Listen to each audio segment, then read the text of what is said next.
各位觀眾大家好，歡迎收睇 Inspires HK， 我係文哥，記得 subscribe、like、share， 仲有 follow 我哋嘅 Facebook page。有咩題目想我講，都可以留言話我知。今日想同大家講一講最近好多人討論嘅深水埗主教山毛澤東銅像被移除事件，同埋呢個地方背後20年嘅歷史爭議、旅遊爆紅同突然清場嘅原因。主教山山坡被非法霸佔官地超過20年，期間有人搭建乒乓球場、放置健身器材、設置神壇、興建毛澤東文化館，再加上一座接近真人比例嘅毛澤東銅像，全部都係無牌、無批准、無合法性。地政總署早前發出清場令，限期內要移除所有僭建物，包括毛澤東像。期限一到，毛像已經被移除，文化館亦被清空。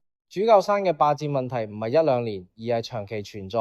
有人自稱第5代負責人，有人話自己係山頭管理者，有人甚至企喺毛像前面拒絕離開，蓋被準備長期作戰。整個山頭變成一個民間自治區，但實際上係霸佔官地、僭建，無法可管。食環署、地政總署多年來都態度消極，直到最近先突然大動作清場。主教山水庫近年成為打卡熱點，免費入場、限時開放、建築靚、影相靚、交通方便，結果吸引大量內地旅客排隊入場。我自己都去過幾次，每次都要排2-3個鐘，最後都係放棄。而當內地旅客經過山坡，見到毛澤東像、紅字標語、文化館，難免會產生政治聯想，甚至可能受到影響。喺而家呢個政治環境底下，中國已經進入習近平新時代中國特色社會主義。毛澤東喺官方敘事入面嘅地位已經唔再係核心。毛澤東像長期擺喺香港官地，仲有紅字標語、文化館，對某啲人嚟講可能會覺得係咪有人暗示某個人不及毛主席？係咪涉及軟對抗？係咪有人借毛澤東影射現代政治？雖然呢啲都係坊間揣測，但喺政治敏感度極高嘅年代，任何像子都可能被視為信號。而且我相信，如果主教山放嘅係習近平銅像，一定冇人敢移除。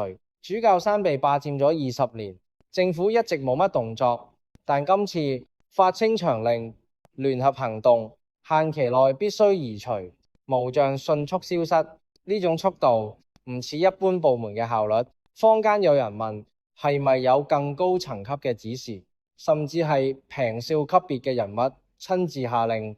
雖然無從證實，但行政效率突然提升，確實令人聯想到背後可能有更大權力推動。